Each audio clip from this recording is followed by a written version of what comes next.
வணக்கம் மகளே, இது உங்கள் பாடறிவோம் படிப்பறிவோம் மார்ச் மாதம் போட்டி பாடல் வரிசையில் இந்த வார சனிக்கிழமை நாம் பார்க்கவிருப்பது ஒரு அதிரடியான போட்டி பாடல். ரஜினிகாந்த் அப்படின்னாலே ஒரு சக்தி, அதோட இன்னொரு சக்தி இணைந்ததுன்னா அப்படி இருக்கும். மகா சக்தியாக இருக்கும் விஜயசாந்தி அப்படிங்கிற ஒரு இன்னொரு சக்தி. மன்னன் திரைப்படத்திலிருந்து வந்த மன்னர் மன்னனே எனக்கு கப்பம் கட்டுனி அப்படிங்கிற ஒரு டமால் டுமில் அதிரடி சாங் தான் பார்க்க போறோம். இளையராஜாவின் அதகடமான ஒரு இசை, எஸ்பிபி மற்றும் எஸ் ஜானகியின் ஒரு பிரம்மாண்டமான ஒரு குரல்கள் அப்படின்னு சொல்லலாம். படத்தை பத்தி கொஞ்சம் பேசிட்டு அப்புறம் பாடல் பத்தி வரலாம். கன்னடத்தில் 1986 ஆண்டு அனுராக அரளி அப்படிங்கிற ஒரு படம் வந்து மிகப்பெரிய அளவுல வந்து ஹிட் ஆச்சு. ராஜ்குமார், மாதவி மற்றும் கீதா நடிச்சிருந்தாங்க. அந்த திரைப்படத்தை வந்து சிவாஜி புரொடக்ஷன்ஸ் வந்து திருப்பி வந்து தமிழ்ல வந்து ரீமேக் பண்றாங்க. ராஜ்குமார் கேரக்டர்ல சூப்பர் ஸ்டாரும் அப்புறம் விஜயசாந்தி வந்து மாதவியோட கேரக்டர் பண்ணாங்க. கீதாவோட கேரக்டர் வந்து குஷ்பு பண்ணாங்க. ஒரு மிகப்பெரிய கூட்டணியா இருந்தது சிவாஜி புரொடக்ஷன்ஸ், பிரபு தயாரிப்பு, ரஜினிகாந்த், விஜயசாந்தி, குஷ்பு, மனோரமா, வி கே ராமசாமி, கவுண்டமணி, விசு, இளையராஜா இதெல்லாம் சேர்றாங்க. அப்படின்னா வந்து தளபதி திரைப்படம் தீபாவளி ரிலீஸ் ஆகுது, மன்னன் வந்து பொங்கலுக்கு ரிலீஸ் ஆகுது. தளபதியே வந்து இந்த படம் ரிலீஸ் ஆகிறப்போ ஒரு 60 நாள் 75 நாள் ஹவுஸ்ஃபுல்லா ஓடிக்கிட்டு இருக்கு. அந்த டைம்ல வந்து மன்னன் வருது. பி வாசுக்கு அதே நாள்ல ரிக்ஷா மாமா படம் ரிலீஸ் ஆகுது.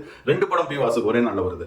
படம் மன்னன் வந்து ஆரம்பத்துல ஒரு 2-3 நாள் வந்து மிகப்பெரிய அளவுல ரிவ்யூஸ் இல்ல, ரசிகர்களோட கூட்டம் இருந்தது. ஆனால் போக போக வந்து அந்த அம்மா என்று நினைக்காத பாடல் வந்து எல்லாரும் பார்த்ததுக்கு அப்புறம் இந்த படம் வந்து ஒரு 275 நாள் 300 நாள் எல்லா ஊர்லயும் ஓடிச்சு. அதுக்கு மிகப்பெரிய வெற்றிக்கு காரணம் வந்து தாய்மார்கள் கொடுத்த ஆதரவு, அப்புறம் குடும்பமாக வந்து பார்த்தார்கள். எல்லாரும் வந்து அவ்வளவு சிறப்பாக வந்து அந்த படத்தை வந்து வெற்றி பெற செய்தார்கள் அப்படின்னு சொல்லணும். ஒரு காலத்துல வந்து கோவில்கள் எல்லாம் வந்து பக்தி பாடல்கள்னா வந்து 2 பாடல்கள் தான் வந்து திரைப்பட பாடல்கள் போட்டாங்க. மகாநதி திரைப்படத்துல வந்து ஸ்ரீரங்கரங்கநாதரின், அப்புறம் வந்து அம்மா என்று அழைக்காத மன்னன் படத்துல இருந்து 2 தான் வந்து கோவில்கள் எல்லாம் கூட போட ஆரம்பிச்சாங்க. மன்னன் திரைப்படம் வந்து ஒரு மிகப்பெரிய வெற்றி படம், அதெல்லாம் இருக்கட்டும். அதாவது வாசு வந்து ரொம்ப ஒரு ஜனரஞ்சகமான ஒரு டைரக்டர், ஒரு கமர்ஷியல் டைரக்டர்னே சொல்லலாம். ரஜினிக்கான அந்த காமெடியை வந்து ரொம்ப அழகா வந்து நிறைய இடத்த படிச்சுன்னு கொடுத்துருப்பாரு. அந்த சினிமா தியேட்டர்ல டிக்கெட் எடுக்கிற சீன், அதுக்கப்புறம் எடுத்துட்டு விஜயசாந்தி அவங்க பிரைஸ் எல்லாம் வாங்குவாங்க, அதான் இருக்கட்டும். இல்ல விசு கிட்ட வந்து ஹாஸ்பிட்டல் சீன்ல வந்து வைக்க கொடுக்க அப்படின்ட்டு அப்படி அந்த எதுகை மொழியில பேசுறதா இருக்கட்டும், கவுண்டமணியோட சேர்ந்து அந்த உண்ணாவிரத சீன், இதெல்லாம் வந்து இயல்பாகவே ரஜினிக்கு வந்து நகைச்சுவை ரொம்ப கேஷுவலா பண்ணியிருந்தாரு. விஜயசாந்தி கேட்கவே வேண்டாம். அதாவது தெலுங்குல வந்து மிகப்பெரிய சூப்பர் ஸ்டார் விஜயசாந்தி,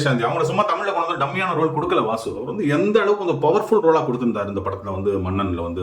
குஷ்பு வந்து ஆக்சுவலி ஒரு செகண்ட் ஹீரோயின் மாதிரி தான் படத்துல. குஷ்பு வந்து அப்போ வந்து ஒரு மிகப்பெரிய ஹீரோயின் தமிழ்ல இருந்தாலும் இந்த திரைப்படத்துல வந்து விஜயசாந்தியை காட்டு குஷ்புக்கு வந்து ஒரு சின்ன கேரக்டர் தான் கொடுத்திருந்தாங்க. மிகப்பெரிய அளவுல வந்து வெற்றி பெற்றது திரைப்படம் அப்படின்னு சொல்லலாம். இன்ஃபேக்ட் வந்து இந்த பி வாசு வந்து அந்த காலத்து சாந்தி தியேட்டர்ல ஏதோ ஒரு சிவாஜி கணேசன் நடிச்ச படத்துக்கு வந்து இந்த மாதிரி சண்டை போட்டெல்லாம் டிக்கெட் வாங்கினாராம். அதை மனசுல வச்சுதான், சொந்த அனுபவத்தை மனசு வச்சுதான் அந்த சீனை எடுத்தாரு அப்படின்னு சொல்லலாம் அந்த படத்துல. அது வந்து உண்ணாவிரத சீன் வந்து நைட்ல எல்லாம் தூங்கி இருக்கிறப்ப கவுண்டமணி கேட்பாரு ரஜினி கிட்ட, எல்லாரும் தூங்கிட்டாங்க, நான் மட்டும் பக்கத்து கடையில போய் நமக்கு மட்டும் அதாவது டியோ பண்ணா வாங்கிட்டு வருவா அப்படின்னு கேட்பாரு.